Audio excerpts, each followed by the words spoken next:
Welcome to another edition of Moxie Talk, where we give you an intimate look into the courage, character, and defining moments of today's most inspiring individuals.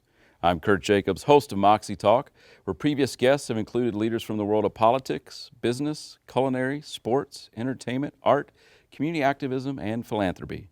Today, our 357th guest in our series is D. Tran. He is a serial entrepreneur, computer engineer, mentor, and Vietnamese immigrant. Now, for those of you who don't know our guest, allow me to read some of Dee's bio. As an entrepreneur, business owner, professor, and active community member, his story is one of survival, determination, and service. In other words, Moxie. You see, Tran's family immigrated to the United States from Vietnam in March 1995. They came with very little, so he had to work hard. He did not know how to speak English when he arrived. His personal goals are to champion small business ownership and success by working to remove the obstacles that keep people from achieving the American dream, which he was able to do despite these overwhelming challenges. True to his commitment, he became a United States citizen in 2000 and went on to earn, listen to this, a 2006 Bachelor of Science degree and a 2009 Master's of Science degree in Computer Science and Engineering from the University of Louisville, as well as a Doctorate of Philosophy from Sullivan University in 2017. Not too shabby. All the while, Dee has founded 10 businesses, all of which are still in operation, in addition to 18 years of experience as a computer programmer engineer at a Fortune 50 company. For those in this area, we call it Humana. And he serves as a faculty member at Sullivan University teaching information technology. Dee says many people helped him along the way, and he believes it is important to pay it forward. So, true to his word, he has found ways to help others achieve their full potential. In addition to teaching at Sullivan, he founded the Louisville Beauty Academy in 2016, which to date has graduated and helped over 250 people obtain good-paying jobs without any government support, an accomplishment for which he was named a 2019 Kentucky Colonel. He now owns multiple nail salons and is the owner and proprietor of the Louisville Beauty Academy, also known as LBA. And through these businesses, Dee has sponsored people from across the world to come to Louisville, find employment, and earn American citizenship. He also serves as a part-time computer science professor at Sullivan University, and in 2018, Tran launched a technical college called the Louisville Institute of Technology and is a 2020 Mosaic honoree. Unbelievable. Through the years, Tran has also mentored 20 individuals to open their own businesses, and he continues to teach and mentor many more. Tran currently serves on the board of directors for the Louisville Independent Business Association, known as LIBA, and the South Louisville LIBA Committee, is a board member of both the Kentucky Association of Career Colleges, known as KACCS, and the Vietnamese Community of Louisville, as well as Tri-An, which is a $1.5 million Vietnam War Monument project. He is an active member of Greater Louisville, Inc., our Chamber of Commerce, and is on L. Holmes Community Advisory Committee representing the South End. Dee and his lovely wife, V, have 3 boys. It is a true joy, Dee, for you to join us here on Moxie Talk. I can't wait to talk about your human journey. Well, thank you very much. Thanks for being here. What drives you to excel in your areas of expertise? You know, information technology, you're an entrepreneur, you're highly involved in the community. What drives you? Well, I am a self-driven individual, and it has a lot to do with my background, of where I come from, and the journey that I go through with my families, going from places to places, and seeing her actually develop our family throughout, our life. It changed and it developed the way that I live. So I am a self-driven individual. I like to call myself, I am super hungry. I am very hungry. I am hungry for knowledge. I am hungry to constantly seek out for individuals who have the knowledge and hopefully to learn from them. I seek for mentor, coach, community leader, anybody who are successful in what they do. In terms of helping the community right now, I am hungry all the time in that aspect. So the goal is always to actually develop myself to the next level And I don't know where I get that energy from, but I just naturally have that. So, yeah.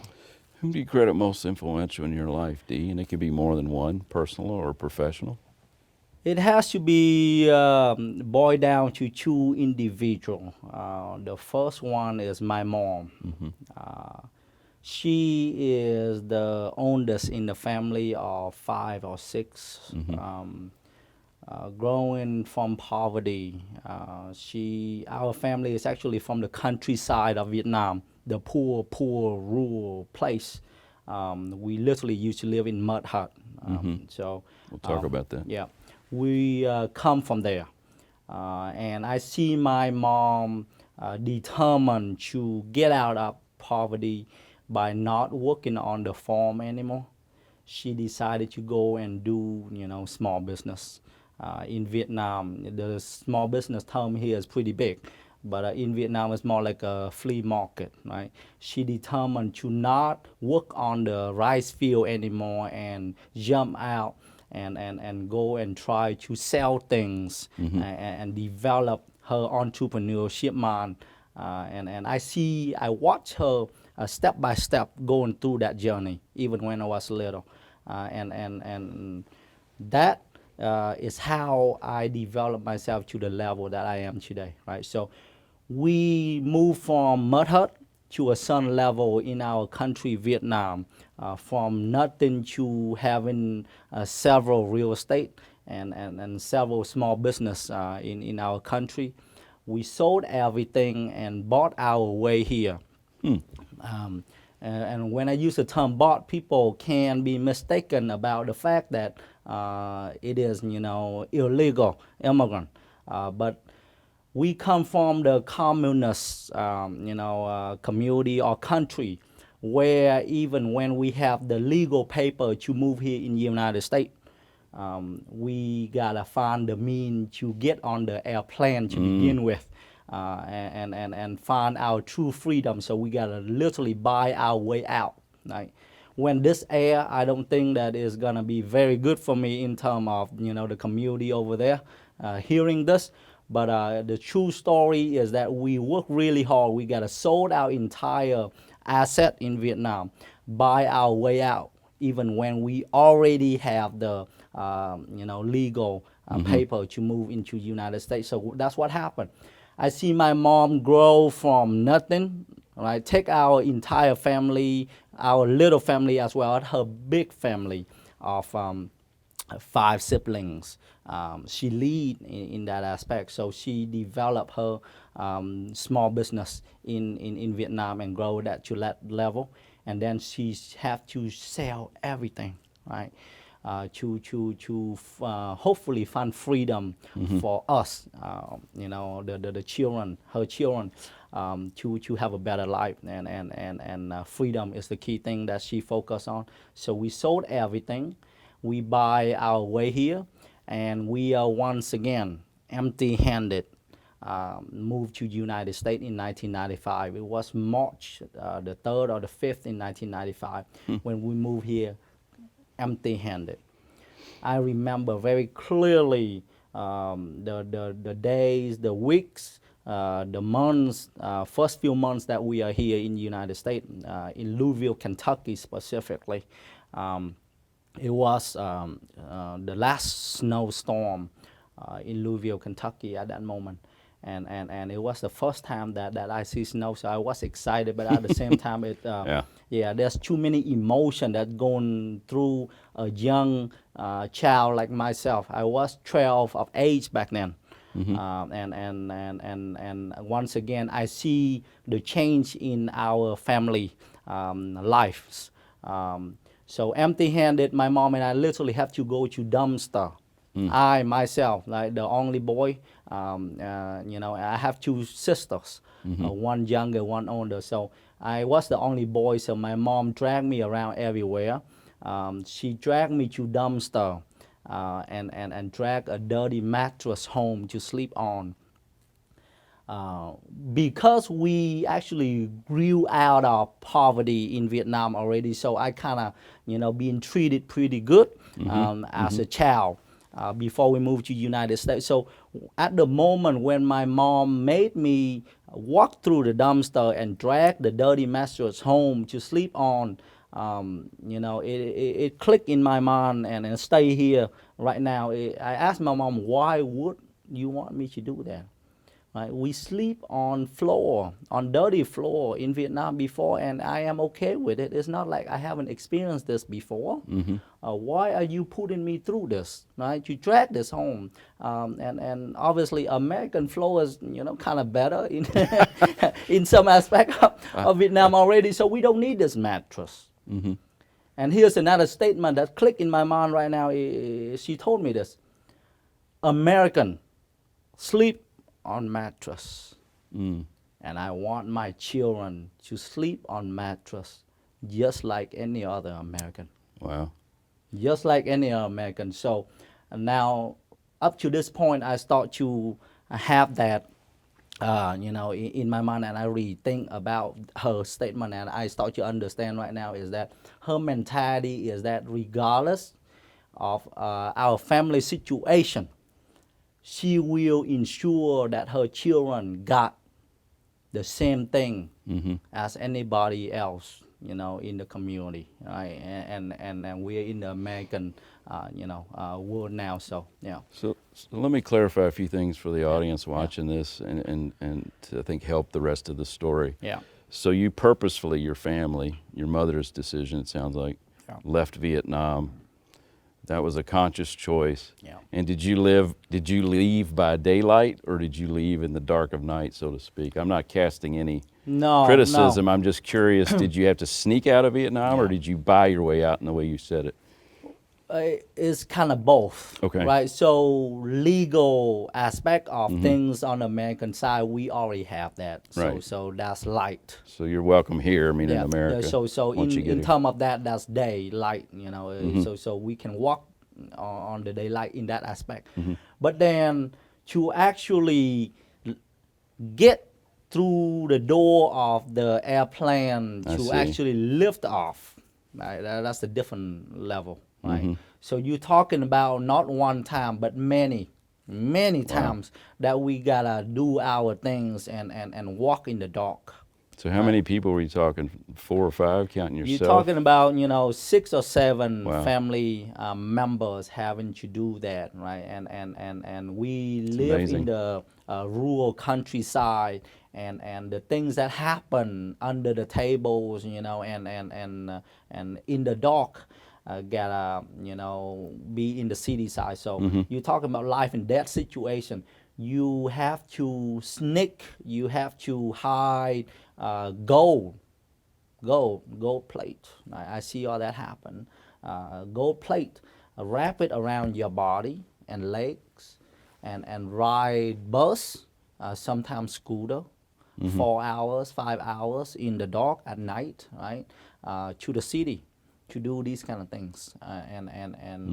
It wasn't pretty. I witnessed a few times that my parents have to do that, and my grandparents have to do that, it's all here. So a couple questions on that, we'll move on. So everybody stayed intact, you all left together as a group of 6 or 7? Yeah, Okay. thanks to the United States government and the Catholic charity, they sponsor us here. The hard part is get on the airplane. I can tell you that. Sure. The moment when the airplane take off a few feet is when our entire families of 6 or 7 can start to feel like, hey, freedom is reachable. Freedom is reachable. Okay, so as soon as the airplane take off, if the door of the airplane is not closed yet, we still have opportunity of being taken away. Wow. All right, so as soon as it take off, and 1 foot at a time is when we start to feel reliefs, and that is the exact feeling. The one last thing I want to add on this or ask you, Dee, is why did your mother want to leave? I mean, it seems like she had achieved a lot in at least Vietnamese society or culturally, especially as a woman, and I would think there's a challenge there too. I may stand corrected, but Why would she leave all that she built? Yeah. Well, it all boils down to that freedom, right? Okay. So we find, well, I wouldn't say we, myself included. No, I think it's majority is the leadership of my mom. She worked our family in a certain way that we can. The term is navigate. I got you. Navigate.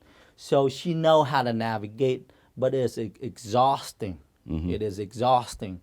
Any day that we live through is the day that we don't know if we're gonna lose completely what we have. Okay, I see. but I see. what we are afraid of is not losing our asset, our money. What we are afraid of is we are losing our family, our family members. You don't know, right? You know, the higher you move up, the stronger the wind is, and one day you deal with the county, next day you deal with the district, then another day you I deal with see. city and the countrywide. I see. You know, government can do a certain things to you that is unexpected. I think you kind of answered this, Dee, but let me ask this. What was the most defining moment of your life? It can be more than one, personal or professional. I mean, you've accomplished a lot here in Yeah. America, in the United States. Yeah, I think if it gotta be one, then it has to be that moment that I asked my mom, why are you making me dragging that dirty mattress home? Okay, and it has twofold, you know, in the impact that it has on me. One is my mom literally just defined American right there for me. Okay, American sleep on mattress. That's the difference between what we have over there, and the second one is the determination of an individual, and she is a small lady, 5 foot or less, and you're talking about less than 100 pounds, and the accomplishment that she did. And the crazy part is she dragged a young kid like myself around right now to have that much, you know, impact in me right now is crazy. So that moment is the defining moment for D-Tran from my perspective, and at that moment is when I recognize that America is this, right? And at the same time, America, it has this freedom is this. Right? And at the same time, I lay on top of that right now is what can D-Trans do right now? Okay, at that moment, I already start to know because my mom imprint in me right now. 5 foot or less lady, less than 100 pounds, can do this much for families, right? And I'm looking at myself right now, the only boy in the family, you know, and our generation on both sides, small generation on both sides. And I look at myself like, if I don't do something more than this, right, then you know, I won't deserve whatever that she just, you What know, she went through to what make she it. went through to make it happen for me and our families. Yeah. What do you consider to be your biggest professional triumph, Dee? And it can be more than one, personal or professional. Well, there's many, but if I have to say one thing, right, is when for the first time that somebody call me a mentor, right? And for the first time somebody sent me an email or text me or call me and say, D-Tran, because of you, the way that you coach or mentor me, the way that you show me how to progress in my career, I can get in this company. And more importantly, I'm an entrepreneur. I like to own small business, you know. It is for the first time that somebody says that, hey, D-Tran, right? I got my small business. I got my small business, and I have a hand in it. I feel it in that. That is what making me, you know, feel good. It's a great feeling, isn't it? I'm hungry for that kind of thing right now. I cannot have enough of those right now, right? And it only go exponential in terms of hunger for that. So that's what I live for right now. It's amazing because, you know, in your opening bio, I gave you the title of serial entrepreneur. Yeah. You know, you've had multiple businesses and you've been in the corporate world as well. Yeah. When did you decide, or what I call the aha moment? When was the aha moment that you knew that you needed to step away from the security blanket, if you will, Yeah. of corporate America? And I Yeah. think anyone in America watching this will understand Yeah. what I mean. That's not Yeah. being disrespectful. Yeah. Because you really had risen quite high, and you'll Yeah. probably talk about this, in the ranks of Humana's Yeah. information technology department, which Yeah. is no small, Yeah. no small order. I mean, Yeah. there's some of the sharpest minds, I would think, in that field, in that company, in that division. Yeah. So what made you that moment? Yeah, so this is something I'm very passionate about, and I do research about it, and I kind of teach and mentor these kind of things, and I read a lot of books and posts about these as well. When is the right moment for you to actually, own small business? And there's no easy answer. I have been in corporate consistently, no gap, for 18 years.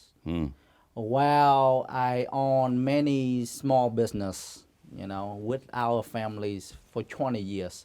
So my mom and I started the first nail salon in the West Louisville on Broadway, where she still is working 362 days a year, only take 3 days off for the last 24 years. Jeez. Right? Wow. That's what drives me, and she's still going. And if I don't have the energy to do, I don't know. I wish to beat her in that aspect, and I don't know if I can. But that's what drives me. But then go back to about owning small business. Right? When is the right moment? It's a hard call. I have been doing 5 jobs for many, many years now, working 7 days for the last more than 10 years now. Right? Consistently doing 7 days. You got small children, and Yeah. we'll talk about that, and wife. You got that whole aspect. Exactly, and all that is because of my mom. She keep going, and we got to keep going. I like it. So I go full time at Humana, and all the companies, as I climb the corporate ladder, going company to company, and every single time, of course, it got to be a higher position. I demand for bigger projects, and things like that. But I teach on the side, right? I study on the side.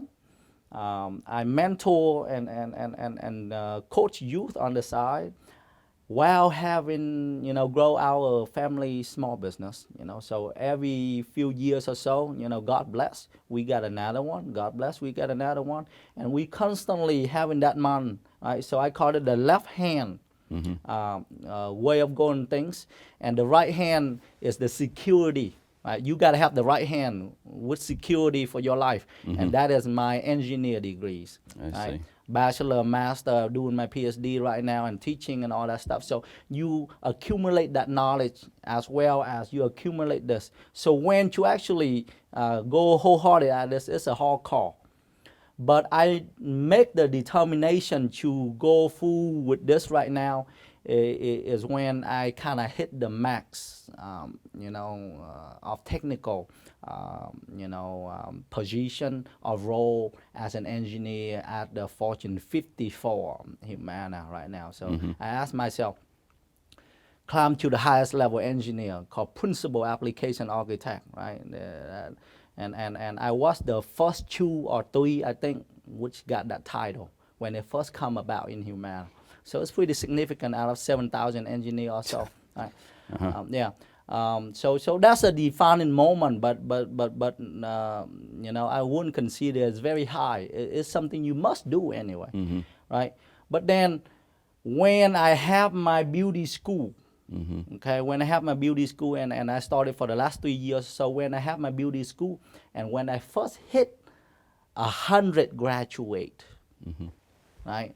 When I hit 100 graduate marks, and they got their license, and they work, they have jobs right now.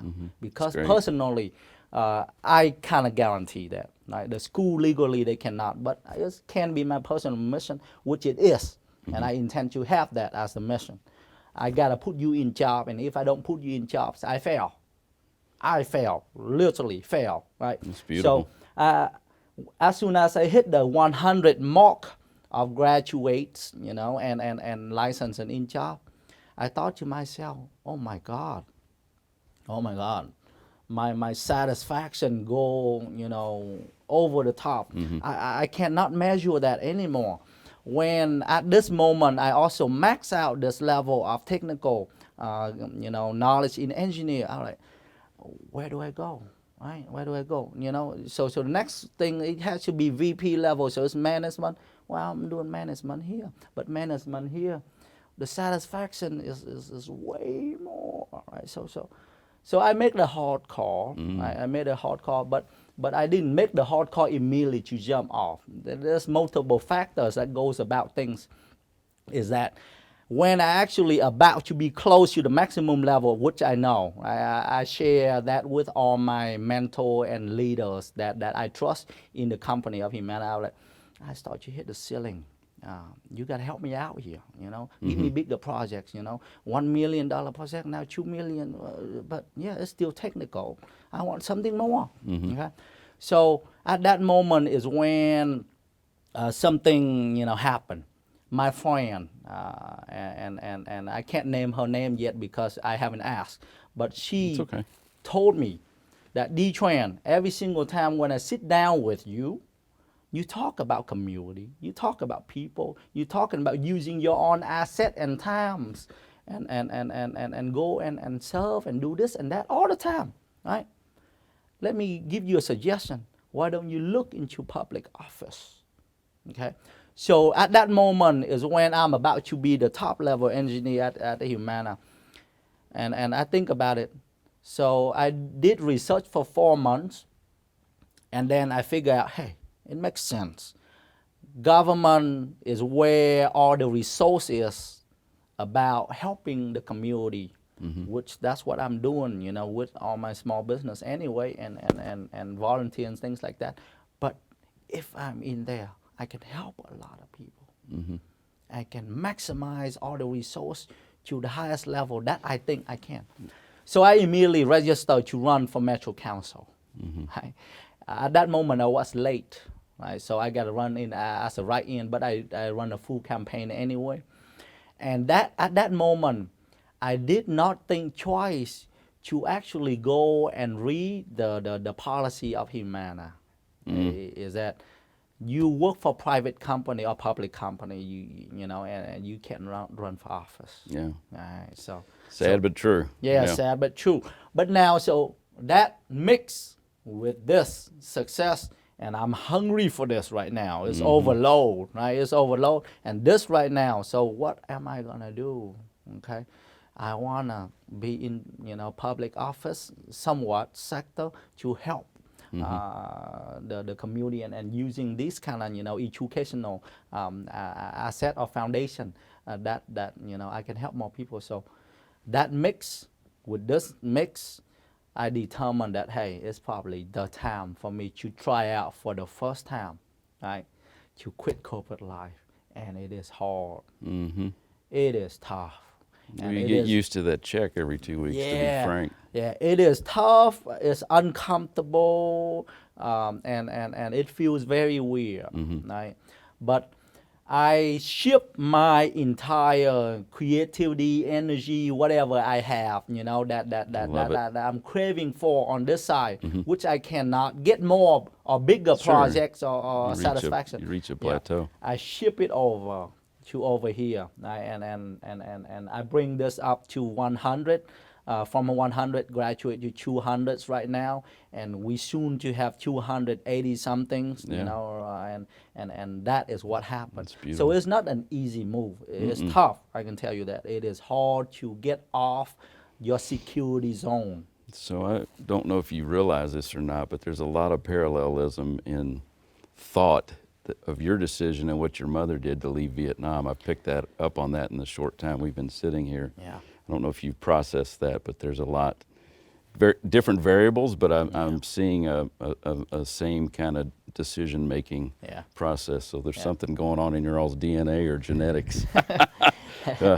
It has to be. I noticed that. Now you point that, right? So point out that, it makes sense. I think she also kind of maximize her growth. Sure. Right? That's what I mean, yeah. And she also maximize her capacity to give us better life. Mm-hmm.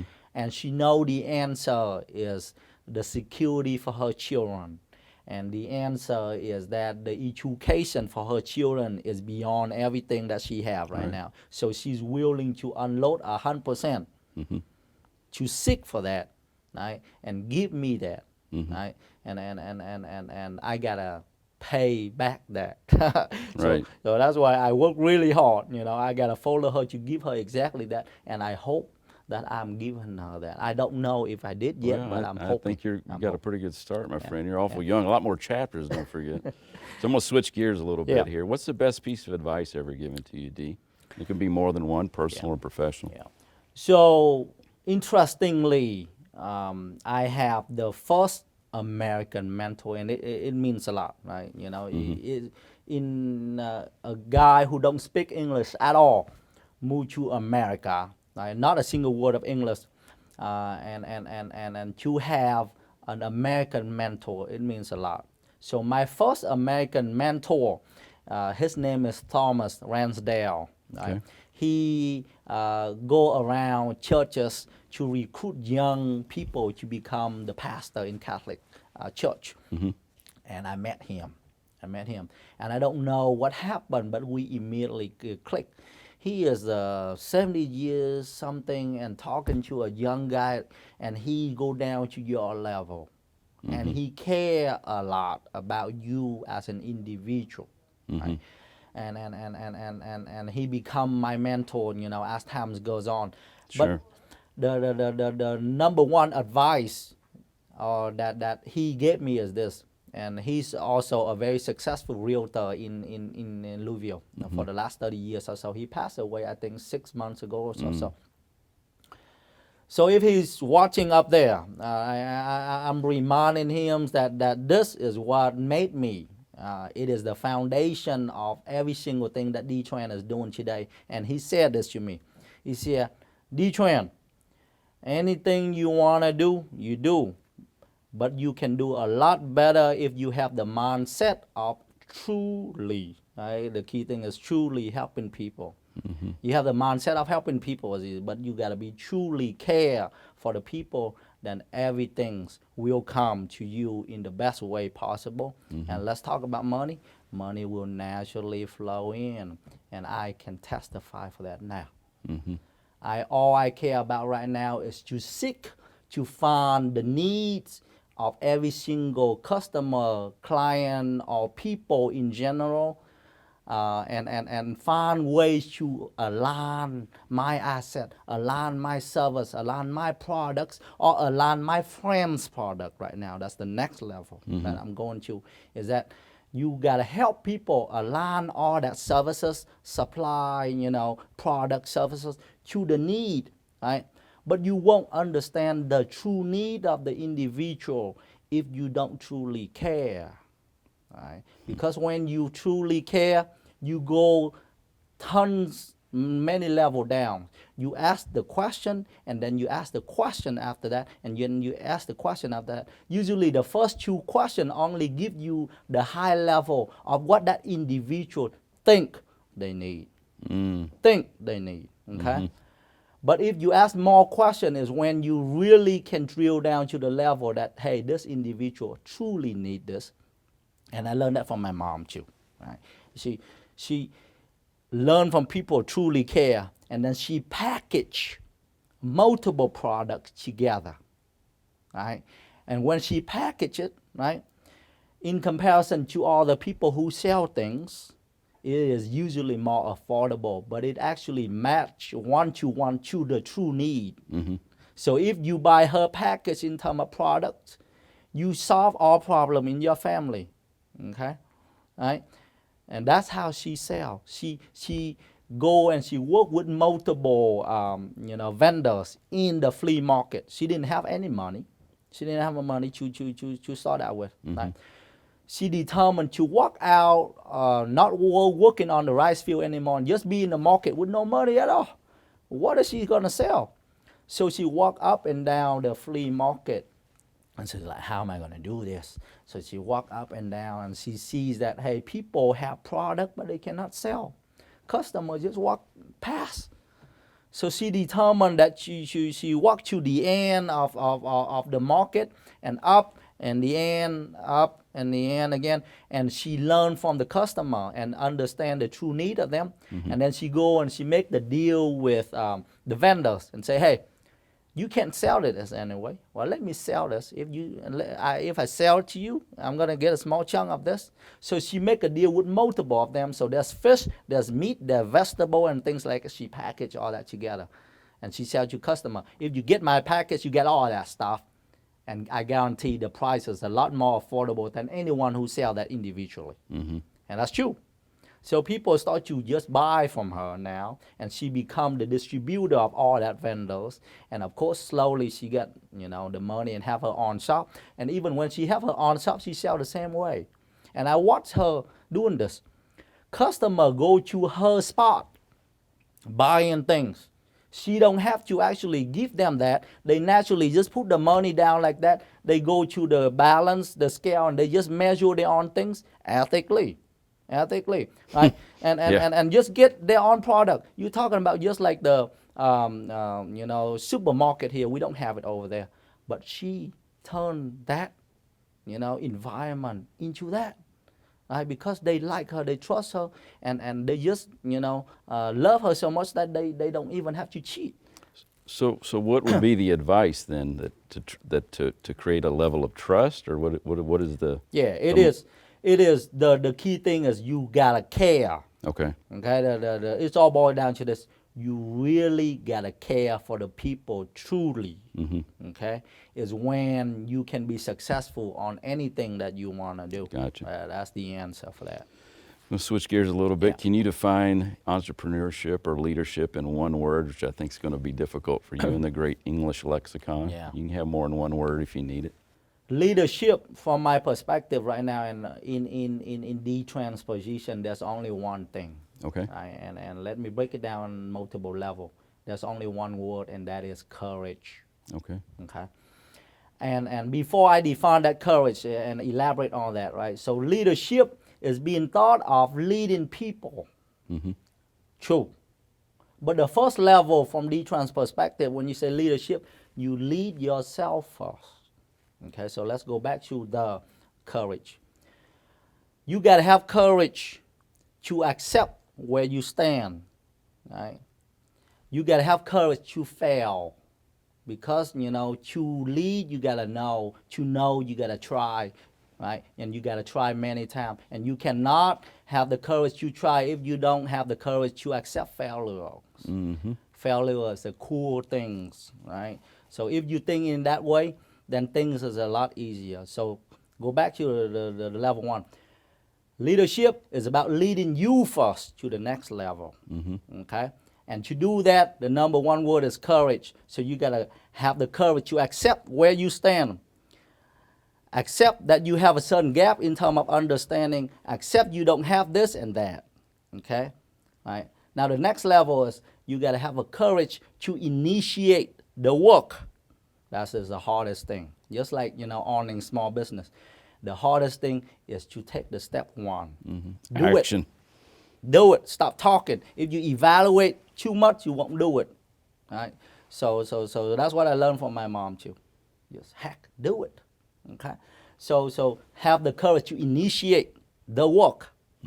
Now the next level is the hard part as well. Is you got to have the courage to have responsibility and accountability at all times for yourself first. Okay? So you got to self-check yourself every day. Okay? Now let's take that to the next level. Leadership is beyond leadership of you. Right? Now, leadership is about scaling you. Right? So before I go to the actual leadership of people, you got to lead yourself to the certain level first that you cannot scale yourself anymore. Is when you need other people. And when you need other people, obviously, you got to scale yourself in other people. So now you got to actually have to lead other people. But if you can lead yourself in a certain ways with courage of accountability, responsibility, accepting failure, and all that stuff, feel comfortable accepting that when you fail, right? Then you naturally can lead other people. They usually go by example. They go by what you do. So you have the courage to do all that stuff, then so will they, right? You naturally build a climate or a culture that promote that kind of things, especially in this society. Change move very fast. You see that every day, and with the effect of technology, right? You see that more often than not now, right? So you cannot avoid it. You gotta get used to it. So that's the thing. Courage to accept that too. Courage to accept that you cannot move fast enough, right? And courage to entrust whatever that you cannot do in other people and stay out of their way. Right? And courage to also give them credit for what they do. Okay? But now this level is the hard part, is that the courage to actually take on responsibility when they fail. So you give them credit for what they do.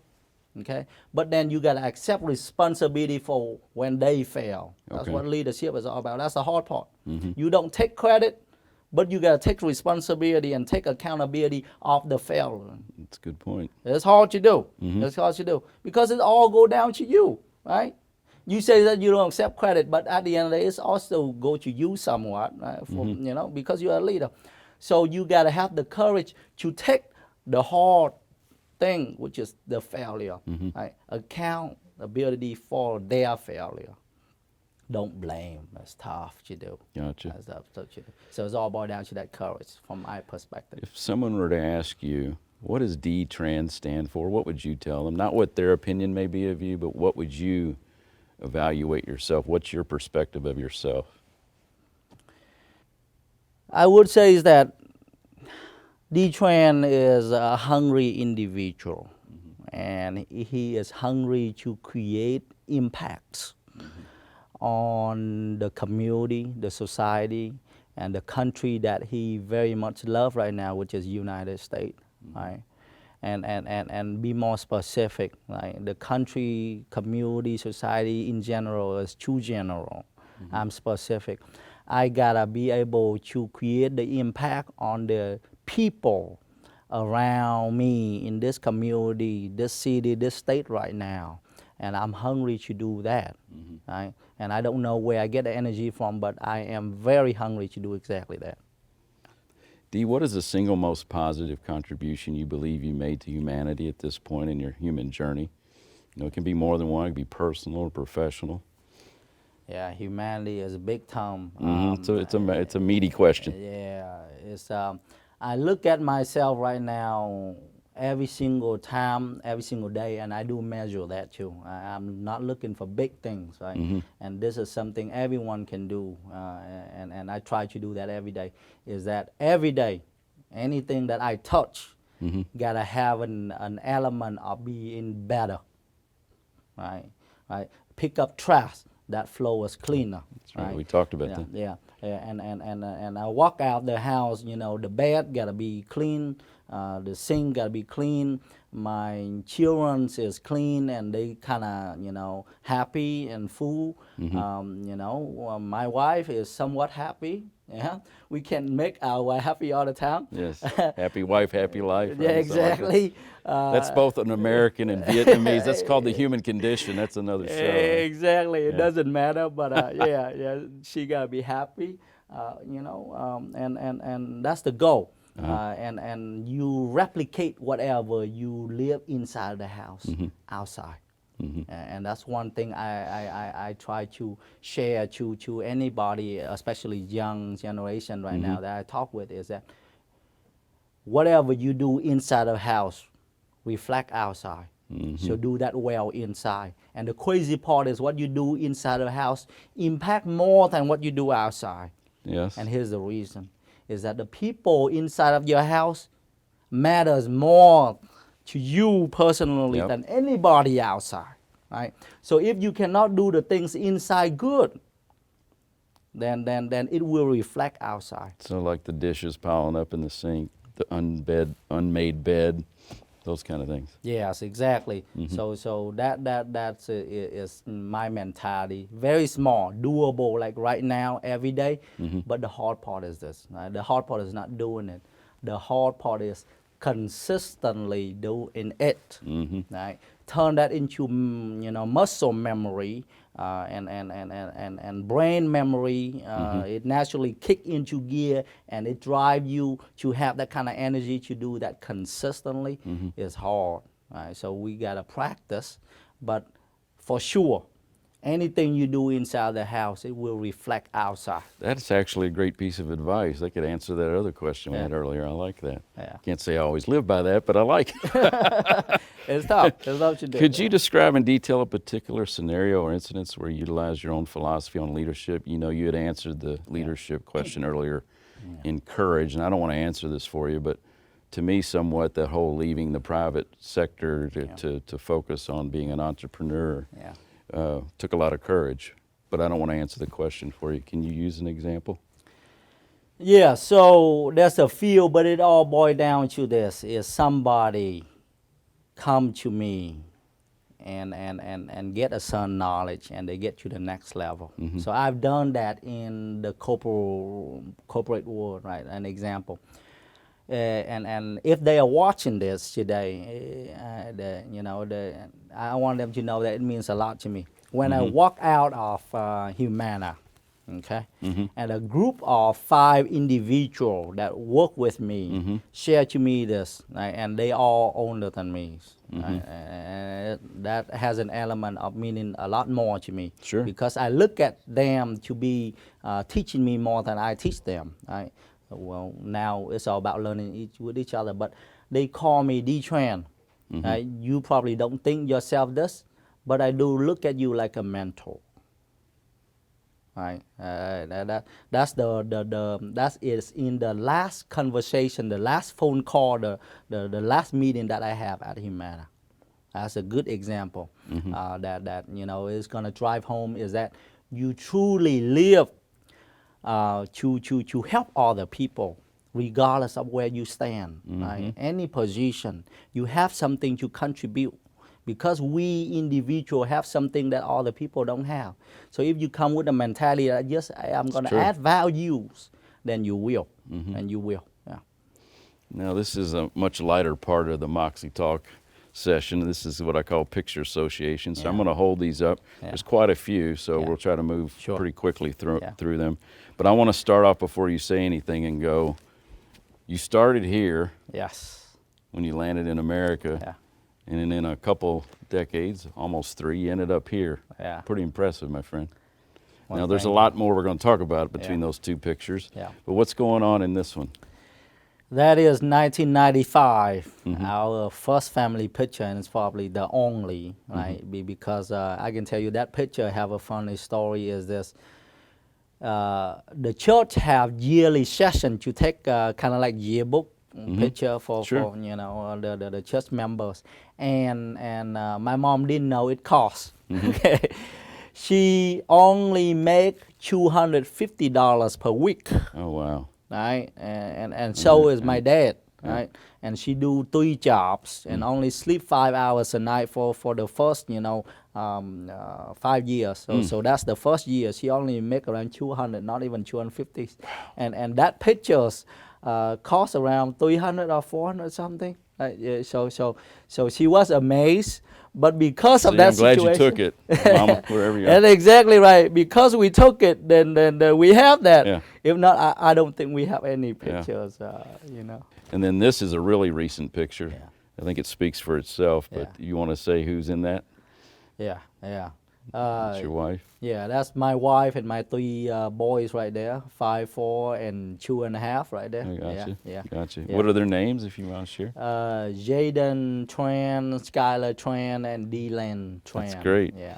Now you had sent me some maps. So, we don't have a lot of pictures from your youth when you were in Vietnam, but this kind of gives a perspective on where you were born and where you grew up in comparison to the pretty large, or the largest, I think, city in Vietnam. Yeah. yeah. Ho Chi Minh. Yeah, Ho Chi Minh City is one of the two, right, largest city in Vietnam, and our family live.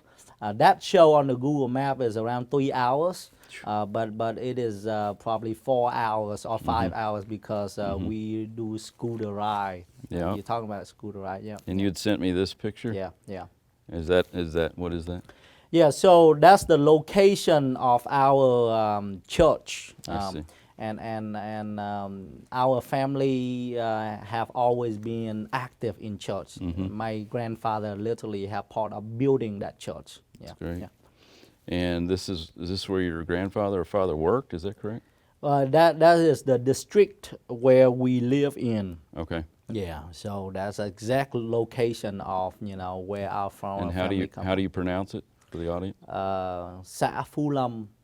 I can't say it. Yeah, Thank like you. district Phú Lâm. Yeah. Now, these aren't the actual, let me be clear for the audience, mud huts that Yeah. you were in, that you grew up in, but I wanted to show some samples, some Yeah. visuals. So a mud hut can look like that, I guess, or Yeah. it can be kind of the mansion of mud huts there. Yeah. One's a little bit nicer. It's very close. Okay. So it was literally mud hut like the other side. Now, is it more like the larger one that I've given an example, or more like this? It's both. It's Okay. both. So we truly have mud hut, right? So Okay. we use mud to actually build the wall. I see. Yeah. So yeah. Now, did you help build it actually, or was it before I it was witnessed. already- I witnessed. Yeah, I think I was like 5. I witnessed it happen. I see my uncle, my grandfather, my father, my mom does all that stuff. So we take straw from the rice field, and then we pad it up with mud to make the wall. I see. Yeah. So that's what happened. Now, what's for the audience member that's never built a mud hut or even been in one or seen one physically? Yeah. Do they fall apart over time? I mean, do they handle against the weather pretty well, or no? It does last a little, right? Okay. So but it does fall off. We Sure. gotta do it, redo it quite often. got That's you. for sure. Yeah. So now we're in America. Yeah. It's roughly 1997. You're at No Middle, is that Yeah, correct? yeah, It's your No yearbook picture. Yeah. See, I went on the internet. I can find you, man. This is you again. Yeah. Yeah. I like that. Cool. Did you enjoy your time at No Middle? I would say I wouldn't use the term enjoy. Louisville was very different then. Let me be clear to people watching this. Well, than it but is now. yeah, and I don't mean it in a bad No. way. For 5 or 6 years, I can tell you, and that's why I have a lot of appreciation for this country, is that I was 100% focused on building out my language skill, right? My English. So I don't divert my brain to anything. Every day that I walk home and feel frustrated for 5 years or so is because I cannot carry on a conversation. Just a basic. Just a basic conversation. People ask me, how are you? And I say, yes, I'm fine. And they say the next sentence and I they don't know don't. how to respond. I understand. And with the mindset of constantly, challenging myself and hungry for knowledge, it's frustrate a kid. It frustrate a kid. Now, there's a gap in years here, but this is, we move up now to around, what year is this roughly when you marry your wife? 7 years ago, I think. So 2012 I in got you. Boston. That's Boston. Randolph, Boston. You had a nice little wedding party there, my friend. Yes, Yeah. yeah. I was blessed, I can tell you that. Yes. Yeah. How did Very you meet blessed. your wife? Do you mind sharing very quickly? Yes, so my best friend's sister go, pharmacy school in Boston, right? So, and that's where my wife went. They know each other over there, and the second years of pharmacy, after they finished, all their exam and they feel exhausted, and they decided last minute to go to Las Vegas, I think, but they are under 25. Ah, So they can't rent a car kind of legally. So they want somebody with 25 of age and more. And my best friend get invited by his sister, and he don't want to come along. So he take me, alongside. And so we went. And that's how I met my wife in Las Vegas. so you come from Louisville, right? She comes from Boston. You meet in Vegas, and Yeah. life lives happily ever after. That's exactly. See, not everything that happens in Vegas stays in Vegas. You knew I had to say that. We took it home. I hear you, man. So I'm going to fly through these, Yeah. but this is you playing with your little boys. I've got a young boy, so I can only imagine having 3 little ones. Wow. Yeah. Looks like you Yeah. guys have a lot of fun together. That's happy life right there for Yeah. me. That's what I live for. That's I for hear sure. you. You have Yeah. to. I love Yeah. this picture. It's Yeah. such nothing but pure joy. That's Your exactly wife right. and the boys running. This Very is blessed. this is one of the young boys' 5th birthday, I Yeah. guess. Yes, and that's a good image of our entire families right there. Yeah. When everyone comes together, right? Mm-hmm. Yep. That's great. And there's Yep. another one. Yep. And then I love this guy.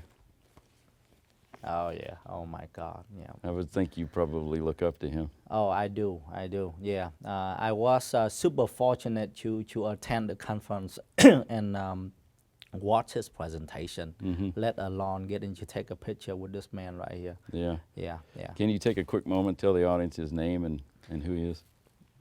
Now I no. Yeah. I forgot his name. No, totally. it's Miku Kachu. Yeah.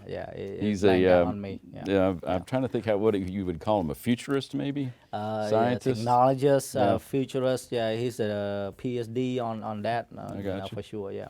Now here we are, World Fest 2018. Yeah. You Yep. get around, man. You don't waste much time. Yeah. So here we are. We're going to move on here. So Yeah. this is the logo for the Louisville Beauty Academy. Yes. And so, there's a lot, it's America, right? Yeah. We're a capitalist society. Yeah. We're an open society. So Yeah. I got to ask the question of all the types of businesses you could have Yeah. opened, and I'm sure you've been asked this before, but now Yeah. you can set the record straight, Yeah. so to speak. Yeah. Why nail salons? Yeah. And I'm not being critical. I'm just, No. I'm more curious because you're also very successful at Yeah. it, Yeah. and you teach it. Yeah. So nails business, right? The story is before our family even come to America. We already know we're gonna do nails. Now, were you doing them back in Vietnam? Was that part of your mother's No, it is portfolio, because so to speak? we family Vietnamese community do gossip and share the success, story see. with each other, and it moved across the sea, right? So they call our family and say, hey, nail industry in America is growing. And our Vietnamese community is successfully doing it, so we just replicate and help each other. The more I go into this business right now, the more I know. Now I own, beauty school, teaching many of that. So was the academy your idea? Yes. We got a Yeah, picture up yeah, on the that's for screen sure. now. Yeah, The little yeah, beauty academy. Did yeah. you design the logos for the Yes, school? I did all that stuff. I like them. Yeah. I'm Thank sure some you. people probably have different opinions, but I really like them. I think they're really cool. Yeah. I'm going to keep on moving here, so Yeah. we can keep things moving here. So the certificate of completion, I've got a couple examples here. Yeah, yeah. How long does it take the average person? Let's say they have no knowledge in how to do nails. Yeah. Uh, 2 months and a half. Really? I Only thought two- you were going to say a year or something. No, that's the reason that it multiply wells and Yeah. we dominate it Smart. is because it is short, right? It is doable in lacking of English as the second language in the community. You can still learn this, Yeah. right? And you can still pass the certification exam. And you can open your own salon like right now after see. that 2 months and a half. That's how crazy that is. That's the community thing. Yeah. I love it. Here's your storefront. Yes. I think roughly 2 years into it. Yeah. And here's you wishing your employees and I think graduates a happy new year. Yeah. Just at the end. Kind of like the black version too of the logo. Yeah. Speak briefly about, this is also a big part of your journey, Yeah. the Louisville Fund a Student Foundation. What is that? Yes. So we are cash paying school. Okay. Even with the first year 70% off discount for the tuition, and second year 50-something%. The population that I help cannot afford even $3,000 to go Sure. to the nail school. Sure. So I want to find a way to help, and that's why I have the Louisville Fund a Student Foundation. I see. I name it in the aspect that I wish each one of us can contribute literally one student. You give me that $3,000 or $4,000, I guarantee success. And if I fail, I'll give that money back to you. I'll find another person that I can pump that money in. So basically a person that doesn't know you really, or definitely the student, can fund their tuition. Yeah. I want to make sure I'm clear. Yep. And if for whatever reason they don't either graduate or I guess become employed, gainfully employed, Yeah. you'll reimburse that in broad Yeah. strokes. Well, I translate that money to another student. I see. So basically, I your got you. dollar will always have success, Gotcha. right? And you can brag about that dollar, right? The funny thing about donation today, we don't trace that. We don't track it to the end Okay. goal. I want to have a foundation that does that, and I have a perfect model to showcase that. So you will always see your dollar go through to Okay. success. Okay, now this is you with Lieutenant Governor Yeah. Hampton. She's making you a Kentucky colonel. Yes. Yeah. Welcome, my friend. Yeah. I love it. It was an honor, that's for It sure. is an honor, and I'm Yeah. a Kentucky colonel. Here's Yeah. your lapel. I'm wearing the cufflinks for you, my friend. Oh, My yeah. cufflinks, and here's your actual Yeah. plaque Yeah. as well. Yeah. That's a big deal. That's a With true your- honor, but It I is. can tell you that the lieutenant governor went beyond her way She did. to actually personally come to my school and did what she does. That is amazing to me. Yeah. It stay right here. Yeah, I can tell. Yeah. And this is the day of the opening, I think, Yeah. of the Yeah. the new storefront. Yeah. Here you are, I guess, talking about the college and getting potential students. Exactly. That's yeah. great. And they can see the passion, they can see the happiness. You really enjoy it. Oh, I love it, You man. can tell. Yeah. Now we're going to the personal side. Here's a baptism, I think. Yeah. Yeah. Yeah. And here's the kiddos. Was this Chinese New Year? What is this? Yeah. It's the Vietnamese New Year. Okay. Well, the funny thing is today is the New Year. There you go. The See? Vietnamese New Year, coincidentally. Coincidentally. Today is it. Yeah. I'll make a note of that. Here's the little ones. Probably the only time you've ever had them all held in one spot. Yeah. I love that picture. Yeah. Yeah. Yeah, man. Yeah, I don't know I'm which blessed. is harder, 3 little ones for you or your wife with 4 boys counting you. Here you are. It looks like you're giving a little talk at the Melwood Arts Center. Yeah, just recently, when I got voted to be the board member of Yeah. the LIBA gotcha. community. So And here's another Vietnamese New Year, it looks like maybe. yes, I think it's a year before. Yeah, and I love this one. This is a great one. Yeah. I love the outfits. So this next one, D, is Harvard University. Now, was this just a picture you wanted to grab, or do you have a reason for why you took it? I want to go. I want to go. You want a 4th degree? It's not about degree, Oh, you Kurt. teach? It's not about degree. It is about learning in the #1 college of the world. Oh, I see. I am so hungry to go, and not only that is that I worry about our community people. Mm-hmm. Why can only the elite, the super smart, go to that school? Mm-hmm. So I always ask the question of why can't I? And I figure out a way for me to go, even when I am not the elite or the smartest kid. Mm-hmm. So they have the extension Harvard. Oh, I see. Right? So it means that you and I can go. I got you. That's the things. So you and I can go, but the extension school have something cooler than the actual Harvard itself. I see. Is that the people who go there are the one who are already successful. Mm-hmm. You having celebrities, small business owner, but serial entrepreneur, celebrity, entrepreneur, and all that. Doctor, surgeon, they all go is because they are hungry just like me. They see. simply want to be surrounded by the knowledge and absorb anything that is, something that they don't have. So yeah, that's the reason I really want to go. I Okay. don't know when I can go, but I wish to go. That's You'll for get sure. there. Yeah. Now we're going to fly through the rest of these. Here's the Kentucky Derby. Yeah. Couldn't be in Louisville without that. You and your wife look Yeah. lovely there. Yeah, thank Want you. to capture those. Yeah. Kind of show the full. Yeah. Here you are with Mayor Fisher Yeah, at an event. And here you are hanging out with your boys. yeah. Well, it looks like Super Bowl or something. I don't know. It looks like y'all watching a game or something. No, we went to a concert not too long Okay. ago. Yeah.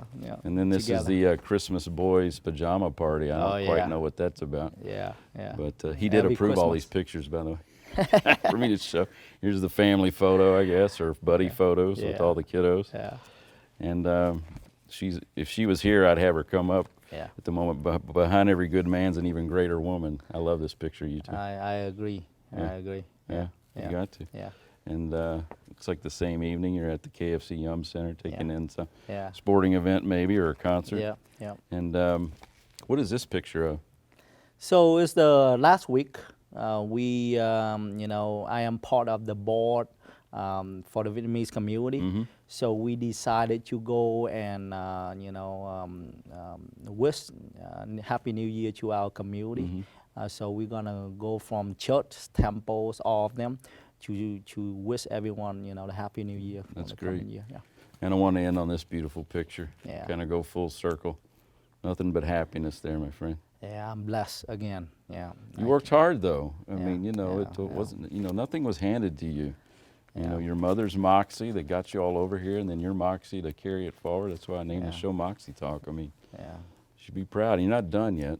This is not the end. I hope not, but I usually, this is the first time that I get to reflect. I can say that I don't look back. I don't look back to reveal. I can say this one thing is even the video of our wedding, my wife and I haven't watched. Really? Not one time. The pictures we haven't revealed at least one time. We shoot forward and kids and on and on and on. So this is a good reflection, and I think that it's probably a video that my wife and I is gonna watch together.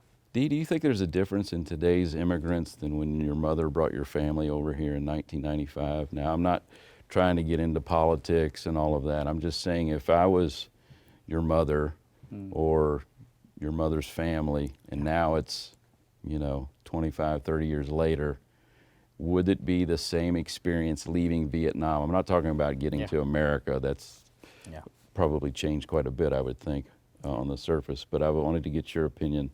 Is it easier or harder or the same? Or Yeah, so there's multiple facets to this. So the level one is the individual themselves. Right? I volunteer at newcomer, school right now. So that question is right on point. I care about them. So the answer is that in their position, I don't think it changed. okay, Not at all, right? In any time, when you have to leave everything behind, regardless of which time it is, which year it is the same for that individual. I am leaving everything behind where I know the most to go to a new place and build a new or develop a new route. It is the same thing. I don't have the language of the country that I moved to right now. It is the same thing. So they gotta have to deal with all that kind of challenge. So that is one, right? So it doesn't change in that aspect. But what does change is this, is that because we are well connected, thanks to the internet, or not thanks to the internet, didn't really have it when you regardless. came. Yeah. People know about America more. So they literally know where they are gonna go land. They know a lot more people. They kind of build that connection before they can, even land here. So it helps. It helps. so you pretty much driving your own bus now after leaving Humana. But if you were to give yourself 2 weeks right today, ideally no technology, 14 calendar days, 10 business days. Make money, no object, so you really have no constraint. Yeah. Where do you go? What do you do? Who do you take with you? Yeah. So I think it's, I don't worry too much about where I go, right? And I don't take vacation, Kurt. Right. I don't want to take vacation. It might be a difficult question for someone like you. Yeah. I don't want to take vacation, but I would go. So usually vacation is handled by my wife. So wherever she want to go, I will follow, and wherever that she determined to go, it is usually about our kids. Sure. So it's probably got to have a pool for them to swim on and things like that. So she handled that very nicely. So I just follow, but I will work on that 10 days. Yeah. You're a smart man. Let the wife plan the family vacations. That's what I do. Happy wife, happy life, man. Well, whatever you determine is, she probably doesn't like it. So it's better to Exactly. just go. Exactly. You're not going back to Vegas anytime soon. Let's put it that way. No, well, but we get to go every year good, because of good. conference. Yeah, I so, see. yeah, I got you. Yeah. Now, this is a little bit of a different question, but if you could have dinner with anyone living or deceased, who would it be and why? It can be family, it can be historical, be somebody living you never met. Yeah. Buffet, liquor, no liquor, it can be whatever you want. Yeah, I thought about it hard, and I think that I would wish very much to meet with the Pope. Really? Yeah, with the Pope. The specific Pope, if I have a dream, is John Paul II, but the current Pope is more than capable. I want to be specific. I usually meet people with the intention. I just don't meet and say, hey, this is D-Tran. No. Right. I have things to extract from them. I really want to learn from the Pope about how they are serving the community right now. And serving sounds easy, but it has many challenges, right? How are you going to treat people in a certain ways that they welcome you? How are they going to actually help solve their issues? What are the biggest issues today, and how they gonna, deal with all the dynamic of, religion is being challenged right now. Layer on top of that, politics and people's, mindset is going crazy with the way that we are connected today. So yeah, I would love to meet with the Pope if there's an opportunity to learn exactly that. So to be clear for the audience, you're Catholic, so that's obvious why you'd want to meet with the Pope. Yeah. Would there be liquor or no liquor? Would we have sit-down dinner? Or are you serving them, or how are you doing that? Yeah, I learned this is that if you have a drink, you can talk easier. Right? I want the Pope to have a shot of his, Catholic drink. Yeah, good way to put it, his favorite beverage. Yeah, Catholic drink. So he feels, a little, and we can get, down to that level easier.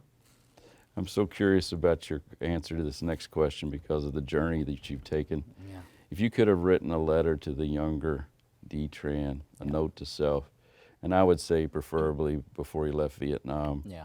But it can be both, since you've got these kind of two different lives, if you will. Yeah. What would you have told him? Be more open. I am a shy guy at heart. I can do this right now with you, Kirt, is thanks to the volunteer opportunities and constantly being out there in the community. It trained me to be a speaker. It trained me to have more courage to do this. So I would ask that young D-Tran to be open, to learn, fail a lot more. Right? I don't think I failed enough. I was too afraid of doing things, so I stay in home a lot. So go out there, fail a lot, say hello to people a lot, even when they don't look at you. Shake hands a lot, right? And the key thing is that people say read a lot. Yes, I agree to that. Now it's easier. Do a lot of YouTube how-to video. Okay. Right, that's easier than reading. So do a lot of those. Yeah. I got you. Yeah, when in my travels about how I select people to be in this seat, your name kept coming up. You need to talk to this guy D. You talk to this guy D. So I'm giving you a compliment here on air that you know it's that doesn't happen a lot. Wow. Usually it's for my own research, and I've kind of developed a radar for who I like to have on the program. Yeah. So I wanted to share that with you, that doesn't happen often. And then you were gracious enough to give your valuable time and be here with us. So all that leads into what I call our signature question. Sure. No one gets out of the rocket seat, hot seat, guest seat without being asked. Sure. But God forbid, D, for whatever reason, you walk out of the studio today, it's your last day on earth. How do you want to be remembered by family, friends, all the students that you've helped, basically give them a means for a living? How do you want to be remembered by everyone? Yeah. I simply want to share this is I love my 3 boys. I love my wife. I do want my parents to be proud, that's for sure.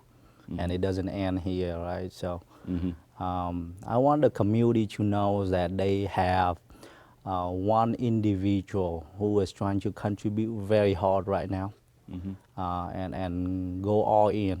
I go all in with both hands and feet to bring the collaboration of people together, literally trying to unite people together here. Because we have all elements that we need, we have all knowledge, all the people that we need. We got to start coming back together and build a society that is much more fun, more healthy for our young generation. All I care about is our 3 boys, and our 3 boys is gonna be included with all the other kids. Yeah, right. Mine included. So if we, the parents' generation, don't start to do this, then our kid won't have that environment to live in.